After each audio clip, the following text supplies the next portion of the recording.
Улукбек мырза, саламатсызбы? Саламатсызбы. Соңку 1 жыл ичинде сиз Кыргызстанда мындай эң активдүү социалдык түйүндөгү блогерлердин бири катары коомчулук жакшы билип калды. Бирок мен сурайын дегеним, сиз өзүңүздү көбүрөөк ким деп эсептейсиз? Журналистпи, блогерби же айрымдар айтмакчы саясатчыбы?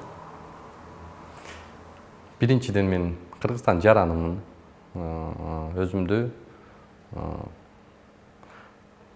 эми азыр кандай деп айтсак, азыркы кылымдын, азыркы доордун, замандын термини деп, жаңы кесиби деп айтсак болот, блогер деп. Көбүнчө блогер. Сиз мындай баягы өзүңүз материал даярдаганда, мындай ошол мекеме, ишканаларга барганда өзүңүздү журналист катары тааныштырып жүрөсүз да. Бул эмне себептен улам? Эми билесизби, азыр журналист болуп мен өзү ушул бул кухнядан улак эмесмин. 12-13 жылдан бери ошол телевидениеда жүргөнмүн, аралашканмын, практикмин десем болот. Журналистиканын ысык суугуна күйүп, журналистиканын аз болсо дагы мындай бир кабардар адаммын да. Анан коомчулук азыр эми эл, мамлекеттик мекемелер, журналисттин блогер деген түшүнүккө дагы деле мындай жетиптүү элек да. Ошондуктан эми мен мурдагы журналист, эркин журналистмин да. Ошол учурда азыркы блогерлик кесип менен дагы. Айырмасы бар деп ойлойсузбу журналист менен блогердин бүгүнкү күндө? Айырмасы бар. Эмне? Журналисттер көбүнчө ушул жагдайда айтышат. Журналисттерди бул бир журналист бир маалыматты кандай болсо ошондой кылып берет. Өзүнүн пикирин кошо албайт, өзүнүн көз карашын, оюн чагылдыра албайт. Ал кара деп турса, кара деп берет. Блогерлер булар эркин өзүнүн пикирин, көз карашын кошуп, жалпы коом айлана чөйрөнүн мындай маалыматты кенен ар тараптуу бере алат да. Анан биз ошолордун ичинен биз жөн журналист эмеспиз. Иликтөөчү форматта, иликтөө тармагындагы журналистикалык багытка жакыныраак. Ошондуктан биз айтабыз, биз жөнөкөй журналист эмеспиз, жөнөкөй журналисттердей бизди кабыл албагыла деп, анткени биздин ишибиз дагы, жасап аткан аракеттерибиз дагы кайсы бир учурда мындай жөнөкөй журналисттерден айырмасы чоң да. Жүктү көбүрөөк көтөрөсүңөрбү силер? Ооба. Журналисттерге караганда жоопкерчилик көп дейсизби? Ооба. Анда айтыңызчы, мына сиздин мен өмүр баяныңызды карап көрсөм, баягы жогорку билимиңиз таптакыр журналистикадан алыс экен да.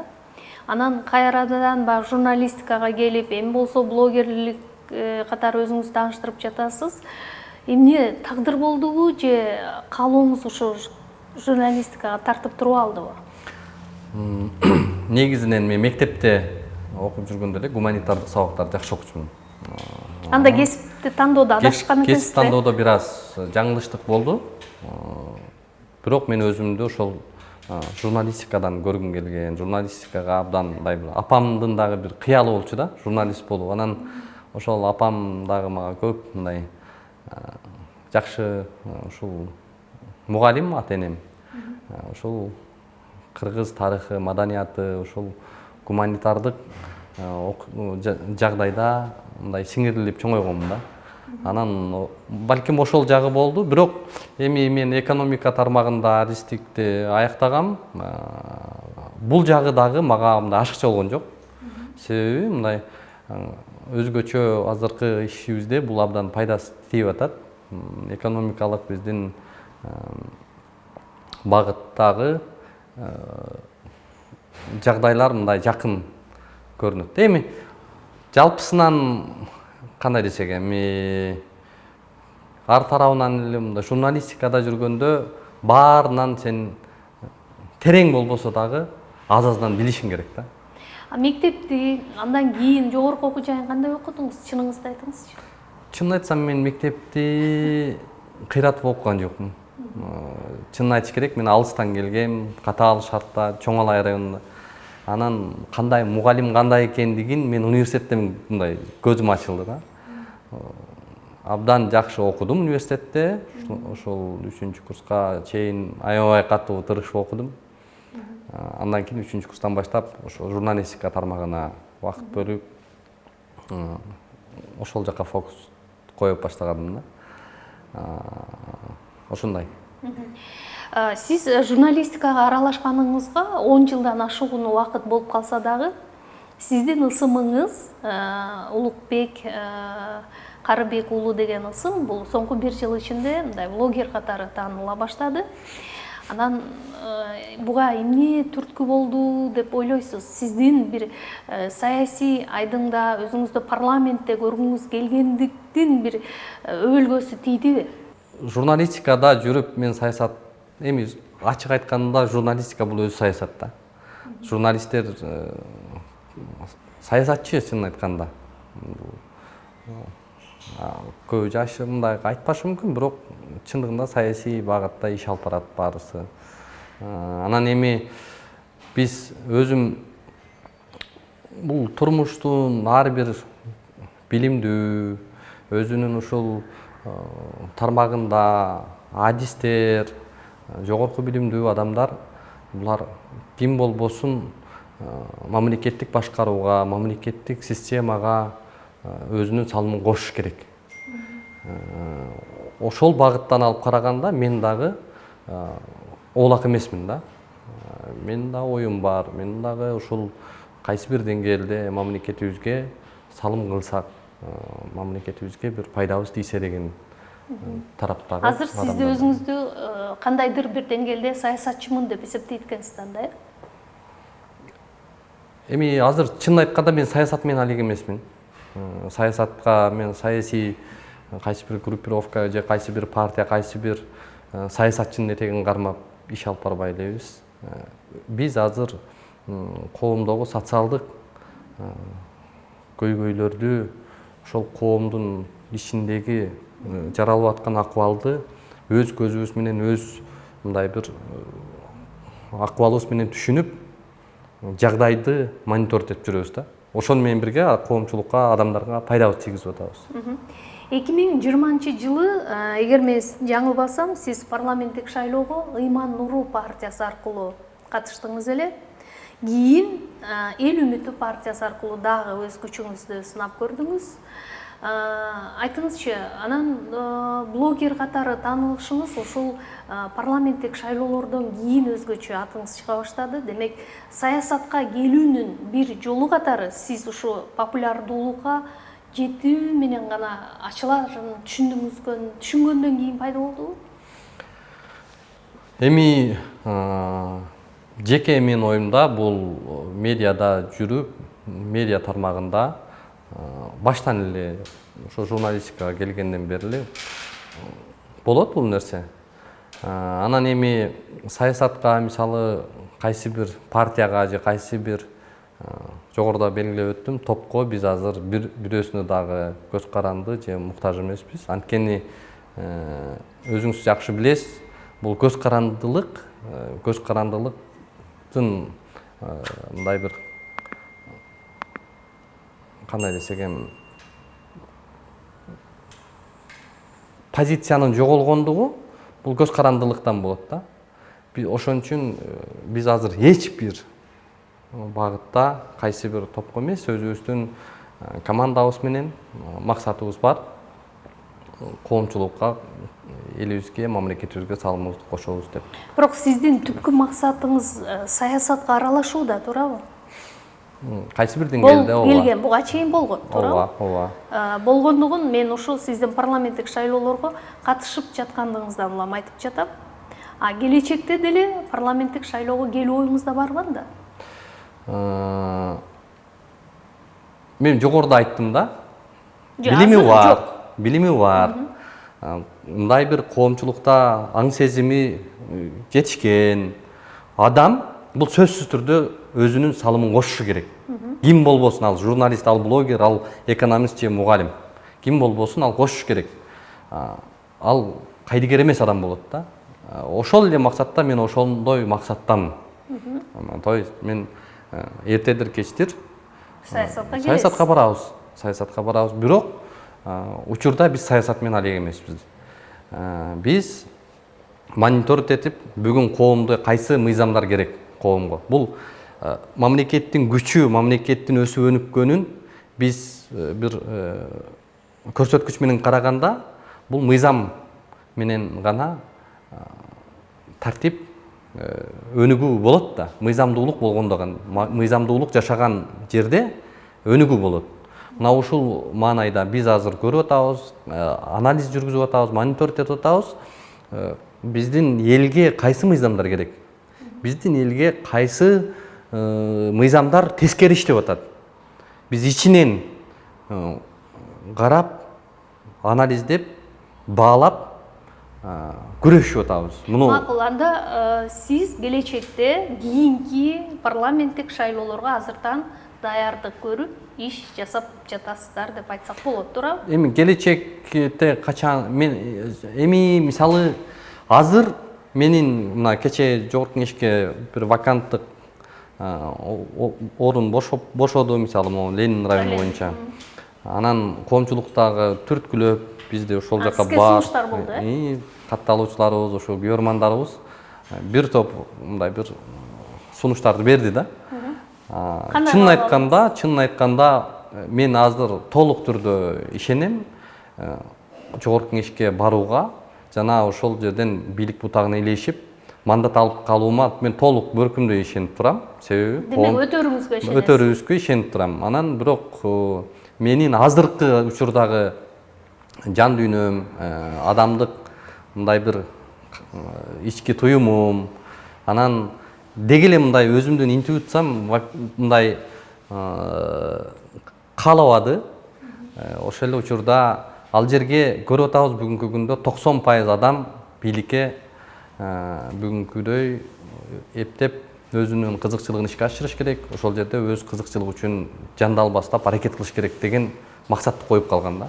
Мындай жагдайда биз барууну каалаган жокмун. Эгерде биз бара турган болсок, конкреттүү өзгөртүүгө кайсы бир тармакта биз реалдуу иш кыла ала турган абалдыга өзүбүз ишенип, өзүбүздүн деңгээлибиз жетип, мындай бир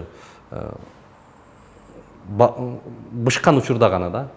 Анан ошол себептен биз азыр ал жерге эптеп эле барып отуруп калыш оңой. Азыр дебек быша элексизби?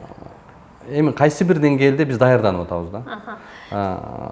Буга чейинки шайлоолорго катышканыңызга өкүнүч жокму анда? Өкүнүч жок. Анткени тажрыйба топтоп, көрүп, мындай бир даамын татып көрөт экенсиң да, бирок биз азыр чынын айтканда коомдун ички турмушун мониторинг этип атабыз да. Улукбек мырза, сизди жакшы билгендер айтышат экен. Улукбек азыркы президент Садыр Жапаровдун эң жакын ишенимдүү жактоочуларынын бири эле. Учурунда мындай кызматка бараары жөнүндө дагы айтылып эле, анан эле мындай ортодо бир тайм-аут болуп кетти депчи. Азыр болсо бийликке мындай көз карашыңыз кандай? Дагы эле мурункудай колдоп, лоялдуусузбу же сын пикирлер менен жашап атасызбы? Эми бул суроого мынтип жооп бергим келет да. Колдогонуңуз чын да, Ооба, колдоо. Мен бул кайсы бир личностьты колдоп же анын артынан ээрчип алуу мен оюмча акылсыздык деп ойлойм. Биз эгерде мына президент айтып атат, мен мамлекетти өнүктүрөм, мен мамлекетти өзгөртүүгө алып келем, мен мамлекетти мындай кылып жакшыртам деп. Мен бул жерде акмак эмесмин да, мен мамлекетти колдойм деген кишини кантип мен ээрчибейм. Эгерде мамлекетти колдойм деп турган ким болбосун, мен колдойм. Ошол эле учурда мамлекетке каршы, мамлекетке туура эмес бир мыйзамдарды, туура эмес бир чечимдерди кабыл алып, элге, мамлекеттүүлүккө бир карама каршы келе турган акыбалды жаратып атса, мен аны колдой албайм. Ал президент, ал ким болбосун. Бул жерде Азыр биз ошондой жагдай барбы? мисалы кайсы мисал менен айтканда. Жок, сиз айтып атпайсызбы? Жок, мен эми айтып атам, биз ошол образда карашыбыз керек да. Кайсы бир деңгээлде эгерде мамлекетти өнүктүрөм деп ачык түрдө публично өзү президент жар салып, мен мамлекет үчүн иштейм, мамлекетке мындай кылам деп атат. Демек, мен ал кишини ким болбосун колдош керек. Азыр сиз колдойсузбу бийликтин аракетин анда? Эми кайсы ишин? Көп да.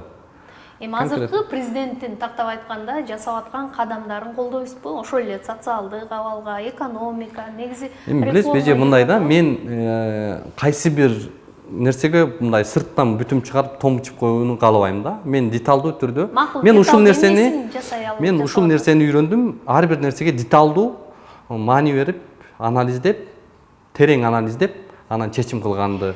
Себеби, мисалы, эжеке кечиресиз, анткени мага көп киши кайрылат, миңдеген кишилер жазышат. Анан карап туруп, биз бир кишинин көйгөйүн чечүүдө эмне деген анализ жүргүзөбүз? Ошонун юридикалык тармагы, ошонун социалдык тармагы, жалпы эле ошол адам кайсы мыйзам ошол тарапта, адам тарапта экендигин аныктоодо мындай өтө көп анализ керек да. Мына ушундай багыт менен биз ар бир ишке персоналдуу түрдө мындай маани берип, анализдеп, анан кийин вывод кылабыз да. Сиз суроонун өңүтүн анда ушундай берейинчи. Сиз мисалы айыл, аймакка, региондордун баарын кыдырып, ошол элдин арасындагы көйгөйлөрдү түз жеринен чагылдырып атасыз. Ошол эл айткан көйгөй, проблеманы бүгүнкү бийлик канчалык деңгээлде чечип атат? Анда минусу кайсы, плюсу кайсы? Билесизби, бардык учурда президенттер чындыкты жанагы бир лакап бар го, президенттер ушу чындыкты уккусу келет, бирок жанындагылар жеткизбейт депчи. Мен бүгүнкү президенттен деле ошону көрүп атам, жанындагылар көп нерсени жашырып, жеткизбей, эми мисалы 365 район, айыл өкмөт, 44 район, 7 облустун чар тарабында эмне болуп аткандыгын, ошо кайсы бир айыл өкмөттө эмне көйгөй болуп аткандыгын баарысынан кабардар эмес да. Демек, бул багытта биз президентке жардам берип атабыз, ачык эле көрсөтүп берип атабыз, эч ким экендигине карабай туруп, ошол жердеги аткаруу бийлиги канчалык алишемдик кетирип, жарандарга канчалык бир эмени жашоосун кыйындатып атат, коомчулукка ачык коомдук мейкиндикке чыгаруу менен биз жардам берип атабыз. Президент сизди кабыл алып, же кызматка чакыруу сунушу болду буга чейин? Эми чынын айтканда мен барбайм, чакырса дагы. Жок, болду беле анда? Эми мында ачык болгон жок, бирок чакырса дагы барбайм. Бул деген сөз мен бийлик оппозициямын дегендик эмес. Ошол эле учурда мен ушуну баса белгилеп айткым келет да. Бизди ишмердүүлүгүбүздө ошо кайсы бир саясий группировкаларга же саясатчыларга, кайсы бир чиновниктин атын артыбыздан уккусу келип, ушундай топтор көп да, сунуштар да көп болду. Ошол эле оппозициядан, ошол эле бийликтен, ошол эле түшүнүксүз жанагындай группировкалардан мындай кызматташалы, иштешели, антели мынтели. Жок, бизде мен жогоруда белгилеп айттым. Бул позицияны көз карандылуулук адамдын принциптерин жок кылат да. Демек, биз кайсы бир муктаждыктарга көз каранды болбош үчүн эч бир группировка, эч бир саясий бийлик оппозициясына кошулбай, мыйзамдуулук кайсы жерде эл кыйналып аткан болсо, биз ошолордун жанында болуп атабыз. Кайсы жерде жарандын укугу тепселип атса, биз ошонун жанында болуп атабыз. Демек, биз муну менен кайсы бир деңгээлде коомчулукка жардам дагы, мамлекетибизге салым да кылдык деп белгилегим келет. Себеби мына күнүмдүк турмушта эл саясаты жок эле мындай оокаты күндө ошол билим берүү тармагы, медицина тармагы мына өзгөчө баса белгилеп айталы да. Бул күндө адамдар ушу менен карым катнашына.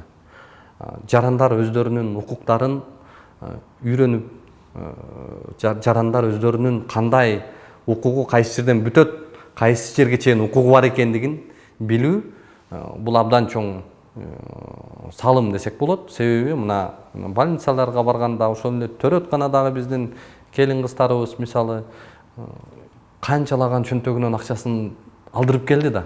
Бул билбестиктен, бул өзүнүн укугун пайдалана албастыктан ушул жагдай болуп келди. Болбосо бизде мыйзам бар, мыйзамда так көрсөтүлгөн. Бирок ал карапайым элге иштебей келген да. Улукбек мырза, айтыңызчы, дагы бир жагдай, мисалы сиз ошол элдин көйгөйүн мыйзам бузууну чагылдырып жатып, сиз экинчи бир тараптын же ошол мыйзам бузулуп атканга мындай себепкер болуп атат дегендердин пикирин укпай коюп жатканыңыз бул мыйзам бузуу болуп саналбайбы? Мисалы үчүн. Мисалы, ошол эле ооруканаларга барганыңызда, дагы башка эме, мисалы, экинчи тарап жок, жалаң бир беткей берип атат деген сындарга кандай жооп берип жүрөсүз? Бир жылда не бир жагдайга кабылбадык. Мен жогоруда белгилегендей, биз жөнөкөй журналист эмеспиз да. Биз айтыңызчы, мисалы сиз да кайсы коррупционер же кайсы паракор же кайсы чиновник мыйзам бузуп элдин укугун тебелеп аткандыгын өзү мойнуна алып, мен ушинтип атам деп айтсын. Албетте жок, эч ким айтпайт. Ошол учурда тиреш болот, ошол учурда мындай талашып тартышуу болот.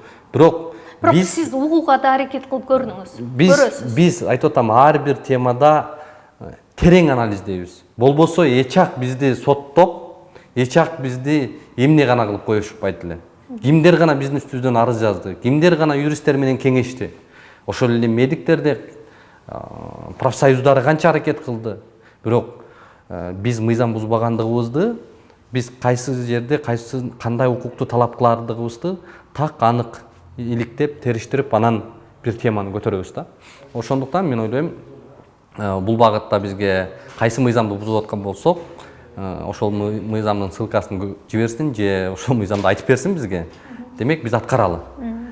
Дегеним, баягы анализ жасагандарда, ошол маалымат каражаттарында социалдык түйүндөргө анализ жасагандар белгилеп жүрүшөт да, көпчүлүк блогерлер, анын ичинде сизди дагы экинчи тараптын пикирин укпай бир беткей берип жүрүшөт деп, анан ошол үчүн ушул суроону бердим да. Бир бетке жанагындай бул сөз ошол өзгөчө бул чиновниктерде, гос кызматкерлеринде сөзү бүтөт, өздөрүнүн функционалдык милдеттерин, өздөрүнүн ушул мыйзамда көрсөтүлгөн нормаларын сактабай, көп учурда ушул башкача мамиле кылып келип, анан эми аларды мактай албайсың да. Микрофон сунасың баарысына, мен бир да берүүмдү бир тараптуу чагылдырдым деген нерсени кабыл ала албайм, анткени бардык берүүмдү көрсө болот. Биз микрофон сунабыз баарына. Өзүңүзгө сын көз караш менен карай аласызбы? Деги эле сынды кандай кабыл аласыз? Эмоция калтырасызбы, жокпу? Эми сынды адекваттуу, сындай ала турган кишинин сынын уксам, мен үңүлүп берилүү менен кабыл алам. Ошол эле учурда адекваттуу экен, эмес экенин кантип билсе болот? Эми мисалы ар бир кишинин деңгээли сүйлөгөн сөзүнөн, анын мындай бир сага кайрылып аткан жагдайынан аныкталат. Ошондуктан биз карап, эми баарысы менен мындай эме кылбайсың, сыныңызды кабыл алабыз. Кабыл алганга аракет кылам. Бирок эмоция деген бул эмоция, бул эң чоң мындай душман. Адам эмоциянын учурунда адам кандай чечим кабыл албашы керектиги, ошол эле учурда эмоция учурунда позицияларды билдирип же кандайдыр бир чечимдерге баруу туура эмес. Эмоция менен ар бир адам күрөшүш керек, ошонун ичинде биз да күрөшөбүз дайым. Сизде барбы андай эмоцияга ачуу болот? Бардык адамда бар да. Эмоция бул адамдын натурасында болгон нерсе да. Анан эми ошону башкара билүү бул экинчи маселе да. Ошо аракет кылабыз. Пендечилик дегенде. Макул, анда багы журналист катары берип жатам да, ошон үчүн сиздин дагы эмоцияңызды мындай чыгарбаганга аракет кылайын, мен дагы эмоция бар деп жатпайсызбы? Сизде популист дегендерге кандай жооп берип жүрөсүз? Андай сөздүн бирин мына жакында эле мамлекеттик кызматкердин бири билдирди окшойт, Эми жогоруда айттым, популист деп айтты, анын башында эми ачык эле айтыш керек. Бул Эдил Байсалов башында туруп, бүгүн ошо аткаруу бийлигинин башында социалдык блокту көзөмөлдөп, именно биз ошонун күрүрүт эткен тармагындагы аш малтайды көрсөтүп аткандыктан ошол айтып атат. Популист деген бул болбогон убаданы берүү жана аны аткарбай коюуну бул популист деп айтат да. Биз эч бир убада бербедик. Сөздүн маанисин дагы түшүнүшү керек да. Сүйлөп жаткан киши, ошол популист деп бизди атап аткан киши сөздүн маанисин түшүнбөй эле сүйлөдү. Ошол учурда бизди жалган жалаа менен дагы мындай бир каралоого аракет кылды. Сиздердин кайым айтыш социалдык түйүн аркылуу эле бүттүбү же сизди жолугууга чакырып мындай ой пикириңизди уктубу? Жок, ошол социалдык блог аркылуу эле жүрдү. Чакырса барат белеңиз жолугушууга? Эгерде намыс, мен жоопту да бердим. Эгер намысы чыдап, текеберчилиги мындай бир гордосту кабыл ала турган болсо, биз бул жагдайдан чыгуу дагы сунушун конкреттүү берели деп жаздым, бирок жооп болгон жок. Анткени бул сөздү эмнеге үчүн эме кылып атат? Социалдык блог бүгүнкү күндө ошол дал ушул Эдил мырза көзөмөлдөп аткан тармак. Бул тармакта чирип бүткөн. Мына ушул жагдайды жөнгө салуу үчүн биз кайсы бир деңгээлде салым кылып атабыз. Ошого адекваттуу, баса белгилеп айтам да, адекваттуу жооп берип, адекваттуу кабыл алып, проблемага туура реакция кылса, балким мамлекетибизде дагы да алдыга жылыштар көп болот. Мен мисал менен, далил менен айтайын. Себеби Ысык көлгө барган сапарыбызда ошол жердеги Саламаттык сактоо министрлигинин представители ушул облус боюнча кызматкерлерине кайрылуу WhatsApp'тан жиберет. Ал кайрылууну барыңыздар, уктуңуздарбы билбейм, бирок коомчулукка мен колума түшүп калды ошол. Анан ал жерде бир жагынан жакшы, бир жагынан жаман, кайрылуу мыйзамсыз чакырык кылды да. Улукбек келсе киргизбегиле, кабыл албагыла, тигинткиле, мынткиле, камерага тарткыла деп мындай одуну чакырык да. Анан эртеси күнү биз ал кызматкерди таап барып жолуктук. Ошол эле учурда биз социалдык баракча аркылуу жооп берип койдук ага. Мыйзамсыз, мындай буйрук бергенге болбойт, сиздин укугуңузга кирбейт, сиз туура реакция кылышыңыздар керек деп кылсак, мен бир четинен ыраазы болдум да. Рахмат, кемчилигин мойнуна алды. Мен мыйзамсыз чакырык кылыптырмын, Улукбек, кечирим сурайм, ушундай мамлекеттик кызматкерлердин бул функционалдык милдеттеринде мындай нерселер көрсөтүлгөн эмес,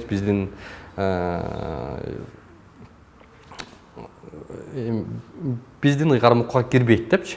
Бирок демек бул эртеси күнү бүт баардык ошол Ысык көлдүн кызматкерлерине, социалдык мекемелерине бардык. Баягыдай, башка жактагыдай тиреш болгон жок да.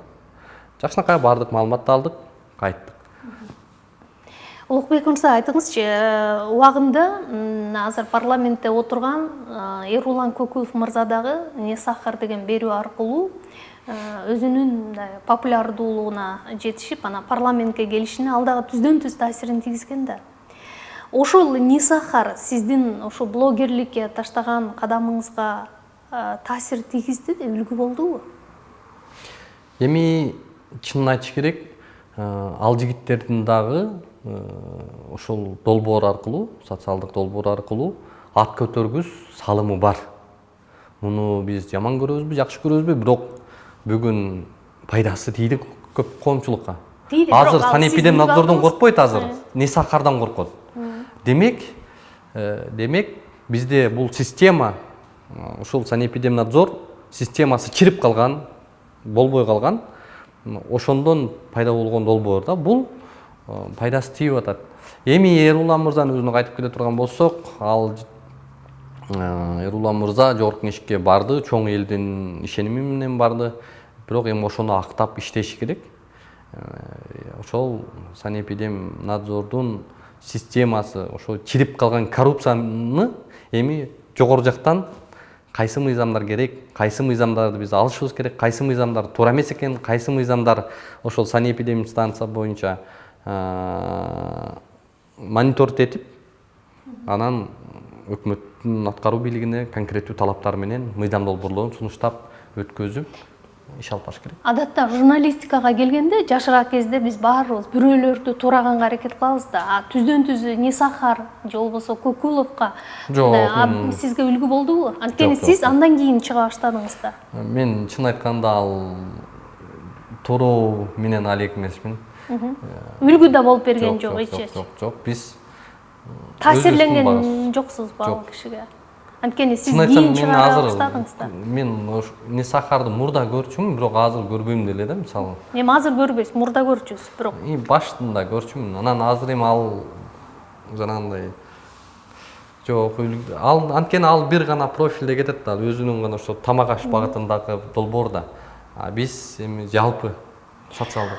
Өзүңүздү мен популярдуумун деп эсептейсизби, жокпу? Эми буга мен эмес, коомчулук баасын бериш керек го дейм. Бирок ошондо да сиз өзүңүз анализ жүргүзөсүз да, анткени популярдуу адам өзүн коомчулукта кандай алып жүрүштү да билиш керек дегендейчи. Ооба. Эми бул Өзүңүздү мындай контролдойсузбу деген. медиа личность болгондон кийин контроль болот, сөзсүз түрдө болот. Эч ким тааныбаса, сен каалагандай жүрсөң болот. Көчөдөн таанышабан да. Ооба, ооба. Анда мурунку Улукбек Карыбек уулу менен азыркы Улукбек Карыбек уулунун ортосунда эмне айырма болду? Айырма бул жеке мындай аң сезимде, ошол эле учурда мындай бир Көз караш. көз караштар, өсүп өнүгүү, өзгөрүү бар. Мүнөзүңүз өзгөрбөдүбү? Мүнөзүм бир аз жумшагыраак. Мен азыр аябай жумшак болуп атам. Эмне таасир болуп атат анда сизге жумшак болгонго мүнөзүңүздө? Эми кээде мурдараак, мисалы бир аз жашыраак мезгилибизде Курчуп элеңиз, мындай туура эмес нерсени мындай кээ бир адамдар каратып туруп танат да, мисалы мындай кызылдай акмакчылык кылып атат. Мындай мыйзамды бузуп атат да, бирок мындай танып жүзү жоктук кылып атканда чыдабай кетесиң да. Эмоция болот, табиятта бар да, анан кандайча ушундай деп мындай күйүп кетет элең да. Бирок эми азыр адамдарды карап, деп мындай анализдеп эми талдаганга. талдап калдык да. Ошондон улам мүнөзүңүз жумшарган экен да, Теманы кантип тандайсыздар? Теманы эл берет бизге. Күнүнө бир 200дөй чалуу келет. Анан жалпы бир айда 4000, 5000 абдан көп киши менен сүйлөшөбүз да. Анан бүт баарысы ушул 90% биринен кек алуу максатында, көпчүлүгү өч алуу, бирөө менен мындай мурдагы обидасын чыгарып алуу максатында көп кайрылышат. Бирок талдап биз анын баарысын биз өч алып бере турган долбоор эмеспиз. Биз социалдык көйгөйлөрдү чагылдыруучу долбоор деп жакшы түшүндүрүп, анан Талдап чыккандан кийин анан тартканга өтөсүздөр, Мисалы бир теманы чыгардыкпы, ал тема боюнча жүздөгөн, миңдеген темалар түшөт. Мисалы үчүн ошол эле мектеп жөнүндө кылсак, канча мектептен кат түшөт. Же больница боюнча, төрөтканалар боюнча, ошол эле айыл өкмөтүнүн билим берүү тармагы толтура да. Азыр блогерсиз. Мурда болсо сиз баягы кайсы бир медиада иштеп, айлык акы алып үй бүлөңүздү бакчысыз да, туурабы? Азыр жаныңызды кантип багып атасыз? Же алар төлөшөбү сизге? Бул абдан маанилүү суроо, анткени биздин ишмердүүлүктө бул Улукбек эң бай дешет экен да. ким? Эми коомчулук ошончо. Жок, андай бай эмеспиз. Биз чын айтканда бул долбоорду жаңы баштаганбыз да, баштап анан ушу такси водитель элем, чын айтайын. Такси кылып, Жаңы баштаганда. Жаңы баштаганда такси кылып, анан бош учурда съемка кылып, ушундай кылып иштейт элек. Анан бул сөз биздин жүрөгүбүздө да ушу принциптерди, көз карандылык сындырат деген аң сезимибизден кетпейт. Ошон үчүн эми атабай эле коеюн, кээ бир ушу саясатчылар чоң акчалар менен ушундай биз проект кылып берели, биз каржылап берели, биз сүндүп берели. Анан баарысын баш тартып, мындай бир ачка калсак да эл менен чогуу жүрөбүз деп. Анан ошо принцибибиздин негизинде келе атабыз. Анан азыр учурда реклама баракчабызда ошол өзгөчө мигранттардан көп колдоолор болуп турат. Анан эми жакында бир фонд да ачалы деп атабыз, ошо мигранттардын каалоолорун эске алуу менен ошо кантип жардам беребиз, кантип силер менен көмөктөшөбүз деп турган биздин мекендештер бар, чет элде, чет жерде. Ошолордун эмеси неске алып биз фонд ачалы деп атабыз. Ошол эле учурда Рекламадан үйлөнүп бакса болот Ооба. экен да. Азыр YouTube'дагы баракчаңыз аркылуу монетизациядан өткөндө Ооба. канча каражат табасыз айына? $100 алгам буга чейин. Бирок канчалаган адамдардын укугун, акысын биз алып берип жүрөбүз да. Анан канча алданган адамдардын жагдайына жардам берип жүрөбүз. Бирок бизде бир мындай бир ютубермин деген бир жаран бар. Эми анын аты жөнүн айтпай эле коем азырынча, бирок убактыбыз болбой атат. Ошол боюнча дагы коомчулукка да чыгарып коебуз. Бизди ушул Башкалардын бетин ачканда анын бетин ача албай жүргөн экенсиз. ооба. $2000 түшкөн менин YouTube каналыма. Анан аны дагы бирөө YouTube'га жардам берейин, сизиңизди настройка кылып берейин деп өзүнүн картасын, өзүнүн жанагындай AdSense'терин улап коюп жүргөн экен. Биз билбей эле жүрөбүз. Бизди анча-мынча түшкөн акча ошого эле түшүп жүргөн экен да. Эми ал боюнча укуктук баа берилет, сөзсүз түрдө ал коомчулукка чыгат. Мисалы атайын заказ алып, ушундай иш съемка тарткан учуруңуз болду беле? Мисалы, кээде өзүңүздүн принциптерден аттап өткөн. Жок. Мен Эмне кармады баса белгилеп, бакыланып? башымды бийик көтөрүп айтам. Жана бул Эгер азыр экрандан бирөө көрсө, бир дагы биз заказ менен иш алып барган эмеспиз. Заказ деген бул принциптин сатылгандыгы да. ал эртеби кечпей акыры чыгат. Ооба. Заказ деген бул принциптин сатылгандыгы. Биз бир дагы кайсы бир кызыкчылык үчүн заказ аткарып берүү жасаган эмеспиз. Мен ойлойм, мындан ары дагы ошондой болот. Пара сунуштаган учурлар болобу? Болот. Кимдерди гана салбайт. Айылда атама чейин чыгышат го.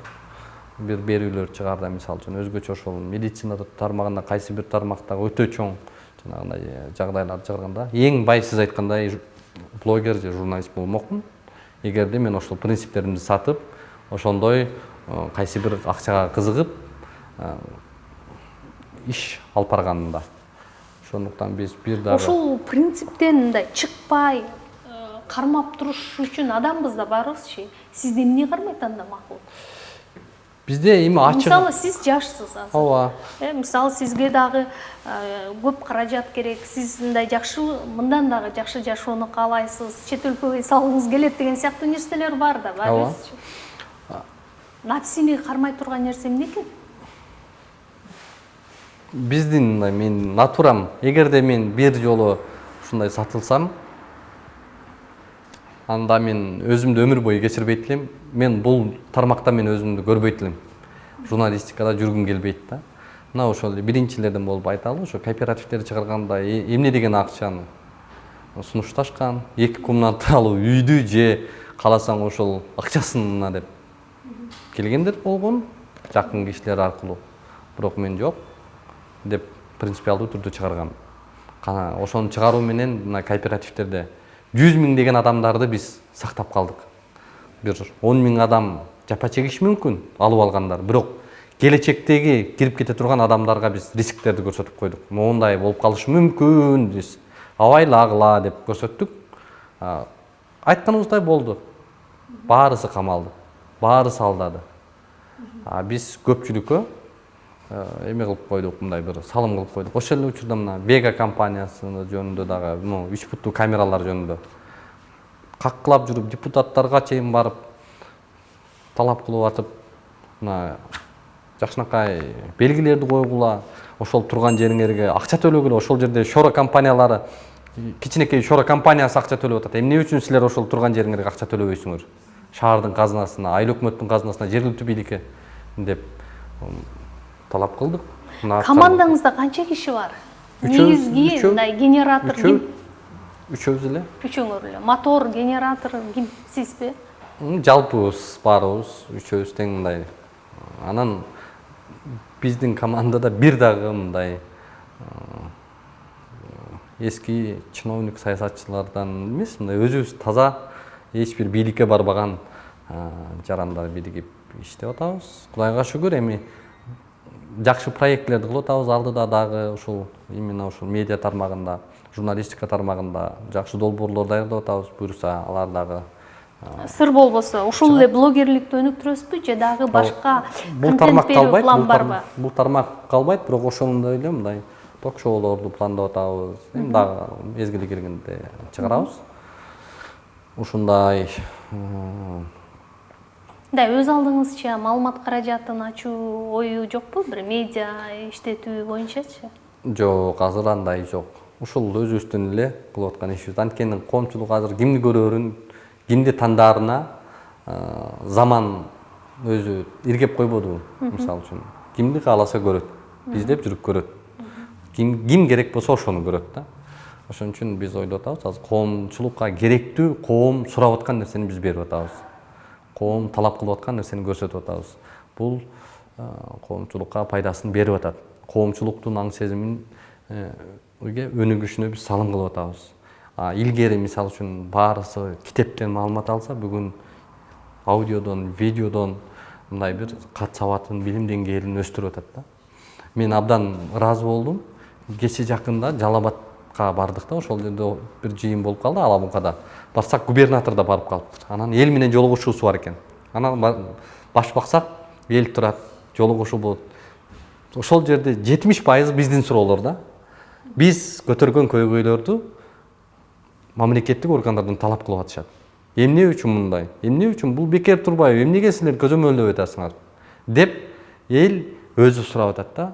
Ушул деңгээл, ушул салым биздин мындай бир төбүздү көккө жеткизди да. Коомубуз өзү ушундай аң сезимдүү, билимдүү, өзүнүн укугу кайсы жерден бүтөөрүн, укугу кайсы жерге чейин экендигин үйрөнсө, мамлекеттик кызматкерлер дагы жанагындай шабашка кылып, кайсы бирөөнүн акысын жебестен, паракорчулуктан, коррупциядан тыйылууга бир кадам да бул да болсочу. Ушундай жагдайлар болду. Абдан кылып аткан ишибизге ыраазы болуп, аракет кылып атабыз. Ата энеңиз жасап аткан кадамдарыңызды кандай баалашат? Алар кээде мындай сизден чочулабашпайбы? Үй бүлөңүз? Апам раматылык 2015-жылы каза болуп калган. Апам абдан мындай бир боорукер адам эле. Ушул катуу мындай бир переживать этет эле эгерде тирүү болгондо. Бирок азыр эми энелерибиз мындай жалпы эле коом биздин коопсуздукка абдан ойлонушат. Анан атам да анын ичинде ойлонот. Көп телефон кармабайт, анан айылдагылар айтат экен да, мынтип могу жакта барады, моуну айтты, монтип, могулар мынтип коюп туруп улука деп анан чалып урушат. Бирок эми эмне кыласың аны деппи? Бирок эми андай кыла турган болсок, баарыбыз өз оокатыбыз менен жүрөбүз деген да кандай болот? Ошон үчүн эми коомчулукка пайдабызды тийгизишибиз керек, аракет кылышыбыз керек. Бир адамга өлүм бир эле жолу келет, бирок ошол өлүмдү биз татыктуу мындай бир өлүш керек. Улукбек блогер, таанымал деп билгендер сиздин мындай жеке жашооңузга да кызыгышат болуш керек. Адатта мен жеке жашоосу жөнүндө сураганды өтө жактыра бербеген журналистмин. Үйдө кандай ата, кандай жолдошсуз жарыңызга? Жардам бересизби? Өздөрүнөн сураш керек го. Жардам бересизби? Чын айтсам убактым болбойт көп үйдө. Канча балаңыз бар? Мен уктаганга эле барам, чын айтайын. Ошол жакшы. Анан Канча балаңыз бар? Үй бүлөмө ыраазымын, мындай. Бир кыз, бир уулум бар. Үй бүлөмө ыраазымын, түшүнөт. Ошол учурда мындай туура кабыл алат ишимди. Негизи баксаңыз болду да, каражат алып барып. Ушундай. Анан эми дагы бир жогоруда ушул каржы маселесин айтып калдыңыз. Биз мына аймактарды кыдырып кетип атабыз, аяка буяка учуп атабыз, мисалы үчүн. Кантип деп мындай, мунун артында чоң бир чиновник бар деп айтышат да. Жок. Таксиден эле түшүп атат ал акча. Азыр жарнамадан, бирок ачык эле көтөрүп аткан жагдайга бизди эл чакырат. Эл чакырат, барган жатаканабызды берет. Жатаканабызды уюштуруп беришет, тамагыбызды беришет, машинабызга бензинди куюп берет. Анан бул анда коррупция болуп калбайбы? Ошол мисалы сизди чакырды да, мисалы мен чакырдым, Улукбек могу жерде момундай көйгөй бар деп, ошону чагылдырып бер деп. Анда мен сизге каражат берип атпайбы? Сиз мисалы эми коомчулукка айтайын, сиз дасыккан журналистсиз. Ар бир маалыматты териштирүүдө терең талдап, анализдеп, анан ар тараптуу карап анан чечим кабыл аласыз. Бизде деле ушундай да. Биз ар бир маалыматты бизге кайрылуу түшөт. Биз аны юридикалык жагын талдайбыз, баардык тарабын эске алабыз, анан кийин чын эле булар мыйзамда укугу тепселип аткан болсо биз барабыз. Ар бир көтөргөн темабызда биз жөн эле спонтанно барып эле деп чагылдырбайбыз. Биз өзүбүз үчүн конкреттүү, деталдуу иликтеп бүтүп чекти коебуз. Мына ушул мындай болуп тур. Моундай мыйзам менен мына чиновниктер мынтиптир. Демек булардын укугу мыйзамда көрсөтүлгөн укугу бар эле деп туруп анализдеп тактагандан кийин гана биз барып чагылдырабыз. Ар бир маалыматты биз ошондо талдайбыз да. Ошондон кийин гана барабыз. Барып жаткан жерибиздеги теманы биз билип барабыз да. Ошондон мисалы үчүн эми бизге мен мисал албайм да. Ушул операторума мындай бензинибизге мындай жол расходубузду берет, тамак ашыбызды берет. Андай болбосо биз ошол каражат эле үй бүлөңүздү бакканга жетеби же кошумча дагы эле такси? Жок, меники жарнамадан баарысы жарнама пулу болот. Жарнамалар көп эле? Ооба, жарнамалар көп. Ага деле кылдат талдоо жүргүзсөңүз керек, Жарнамачыларды да биз сындап жүрөбүз, бирок ар бир жарнамабызда биз талдап, бизде уят кылбай турган, ушундай өзүн сыйлаган компанияларды гана реклама кылабыз да. Такси азырынча такси кудай сактасын. Токтоду. Убакыт болбой да калат экен. Абдан көп чалуулар. Азыр деле мисалы бул жака келип атканда бир эже чалды.